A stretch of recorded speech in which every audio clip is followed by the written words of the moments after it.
சமீபத்தில் வந்த இந்தியன் 2 உட்பட லஞ்ச ஊழல்கள் பற்றி பேசாத திரைப்படங்களே இல்லை என்று சொல்லலாம்.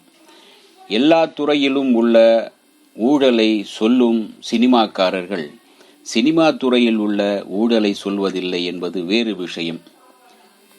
தமிழ், தெலுங்கு, மலையாளம், கன்னடம், ஹிந்தி என்று எல்லா மொழியிலும் ஊழலை குறித்த படங்கள் வருகின்றன. இந்தியாவில் தயாரிக்கப்படுகின்ற 80% சினிமாக்கள் ஊழல் மற்றும் லஞ்ச லாவண்யத்துக்கு எதிராக இந்திய அரசியல்வாதிகளை சவுக்கால் அடித்த படங்கள் என்றால் மிகையல்ல. எம்ஜிஆர், சிவாஜி காலத்திலேயே ஊழல் குறித்த திரைப்படங்கள் உருவாகி வந்துவிட்டன. அதை மையப்படுத்திய கதாநாயகன், வில்லன் என்ற பாத்திரங்களும் உருவாக்கப்பட்டன. அப்போது முதலாளிகள், பண்ணையார்கள் ஆயிரத்தில் லட்சத்தில் செய்த ஊழல் ரஜினி, கமல் காலங்களில் உள்நாட்டு, வெளிநாட்டு, கார்ப்பரேட் என்று கோடிகளை தொட்டது. இந்தியா உலகமயமாதலுக்கு வழிவிட்ட போது ஊழல் ஒரு அன்றாட பிரச்சனையாகவே உருவெடுத்து விட்டது. மக்கள் வாழ்க்கையில் தினம் சந்திக்கக்கூடிய ஒரு மாபெரும் சிக்கலாகவே ஊழல் மாறிவிட்டது. ஊழல் செய்வதும், லஞ்சம் பெறுவதும், கருப்பு பணத்தை பதுக்குவதும் திறமையின் அடையாளங்களாக்கப்பட்டு அரசியல், அரசு அலுவலகங்களில் நேர்மை, நாணயம் போன்றவை விலைக்கு வாங்கப்படும் மலிவுப் பொருளாகிவிட்டன என்பது போன்றுதான் படங்கள் வருகின்றன. மக்கள் வாழ்க்கையில் லஞ்சம் அனைத்து தளங்களிலும் பாதிப்பை ஏற்படுத்தும் போது இந்த விஷயத்தை சினிமாக்காரர்கள் கையில் எடுப்பதில் வியப்பொன்றும் இல்லை. சினிமாவில் ஊழல் என்ற ஒரு விஷயம் மட்டும் இல்லாமல் இருந்திருந்தால் நாம் எத்தனையோ ஆக்ஷன் ஹீரோக்களை பார்த்திருக்க மாட்டோம். இரத்தமும் சதையுமாக மக்களின் அன்றாட வாழ்க்கையில் புரையோடி விட்டது ஊழல். அதை நல்ல விற்பனை பொருளாக்கி காசாக்குகிறார்கள் சினிமாக்காரர்கள். குறிப்பாக தமிழில் ஊழலுக்கு எதிரான படங்களை அதிகமாக எடுத்திருப்பவர் இயக்குனர் சங்கர் தான். 1993 ஜென்டில்மேன் படத்தை ஊழலுக்கு எதிராக முன்வைத்து தனது சினிமா பயணத்தை தொடங்கியவர் சங்கர். இன்று வரையும் அவருடைய ஊழல் பற்றிய படங்கள் வந்து கொண்டுதான் இருக்கின்றன. சமீபத்திய இந்தியன் 2 வரை. சினிமா உலகின் தலை சிறந்த அரசியல் விமர்சக இயக்குனர் என்று புகழப்படும் கோவிந்த் நிகாலினி சங்கர் இயக்கிய இந்தியன் திரைப்படத்தை பார்த்துவிட்டு இது ஒரு பாசிஸ்ட் படம் என்று வர்ணித்தார். இந்தியன் தமிழ், தெலுங்கு, ஹிந்தி அனைத்து மொழிகளிலும் சக்கைப்போடு போட்ட படம்தான்.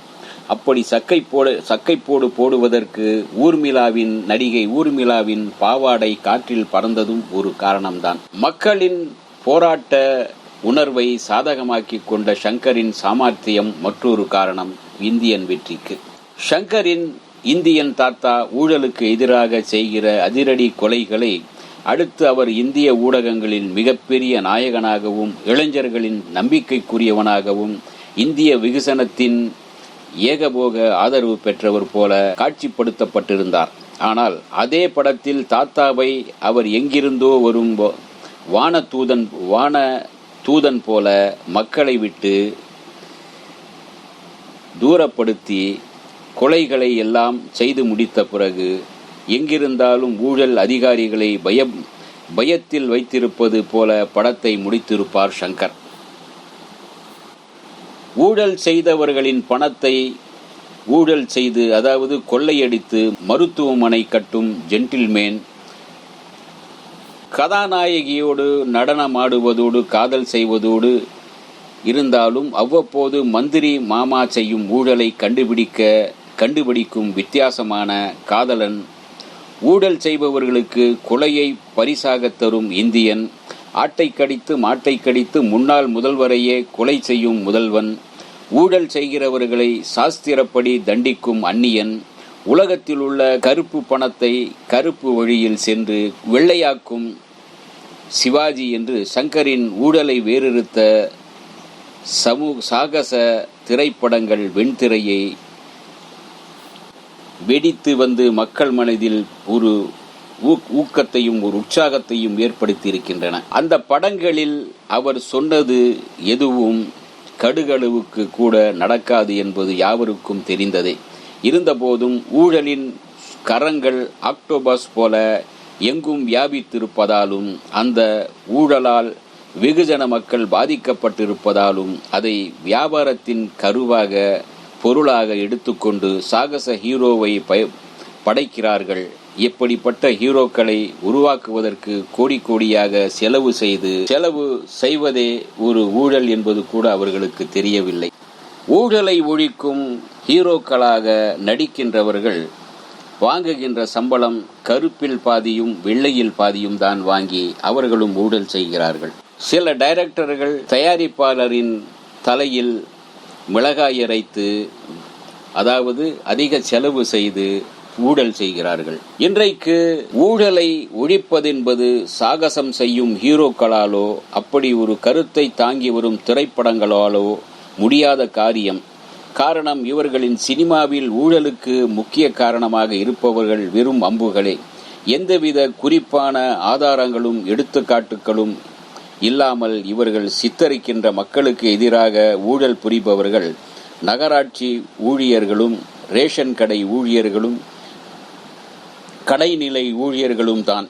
சில திரைப்படங்களில் அமைச்சர்களும் முதலமைச்சர்களும் பிரதம மந்திரியும் இருப்பார்கள். சில சமயம் ரவுடிகளும் கூட ஊழல் செய்பவர்களாக இருப்பார்கள். இவர்களை கடத்தி கொண்டு போய் கொலை செய்து அதன் மூலம் அவர்களின் மேல் கோபத்தை உண்டாக்கி மக்களை அவர்களுக்கு எதிராக போராட வைப்பதன் மூலம் ஒரு சாகசம் பொருந்திய நாயகன் உருவாக்கப்படுவான்.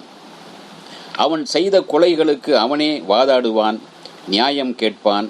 அவன் கேட்கும் கேள்விகளுக்கு யாராலும் பதில் சொல்ல முடியாது. நீதிபதியே இறுதியில் அவனை விடுதலை செய்து விடுவார்.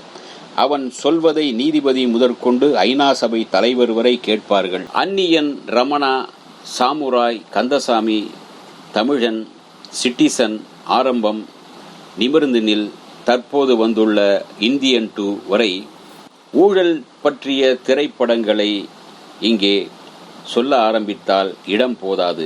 ஊழல் செய்கிறவர்களை கொலை செய்துவிட்டால் ஊழல் ஒழிந்துவிடும் என்பது என்ன முட்டாள்தனமான சிந்தனை!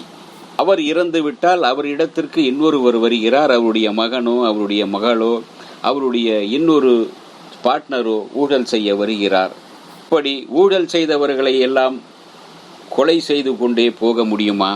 இது சாத்தியமா? சொல்லுங்கள்.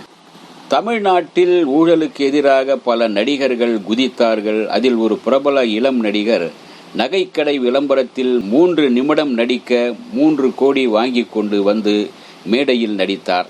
அவர் நடித்து முடித்து வந்த மறு நிமிடமே அந்த நகைக்கடையில் நடந்த வருமான வரி சோதனையில் 150 கோடி கணக்கில் வராத பணத்தை கண்டுபிடித்தார்கள். இன்னொருவர் ஜவுளி விளம்பரத்திலும் மற்றொருவர் குளிர்பான விளம்பரத்திலும் கனமான தொகைக்கு நடித்து கொடுத்துவிட்டுத்தான் ஊழல் எதிர்ப்பு போராளிகளாக மிளிர்ந்திருக்கின்றார்கள். இவர்கள் சொல்வது போல ஊழலை ஒரே இரவில் ஒழித்துவிட முடியாது. ஊழல் செய்பவர்கள் அரசு ஊழியர்களாக அரசாள்பவர்களாக மட்டுமில்லை, இந்த சமூகத்தின் அமைப்பே ஊழலுக்குரியதாக இருக்கிறது. அதில் சினிமாவும் அதை சார்ந்தவர்களும் கூட விதிவிலக்கில்லாமல் இருக்கின்றார்கள். அவர்களும் சினிமாவை சார்ந்தவர்களும் ஊழல்வாதிகளாகத்தான் இருக்கிறார்கள், ஊழல் செய்பவர்களாகத்தான் இருக்கிறார்கள். எனவே சினிமாக்காரர்கள் தயாரிக்கின்ற ஊழல் படங்களும் சினிமா சார்ந்த சிலரின் ஊழல்கள் சொல்லாதவைகளாக தான் இருக்கின்றன. ஊழல் ஒழிக்கப்பட முடியாத ஒன்றாகத்தான் இருக்கும்.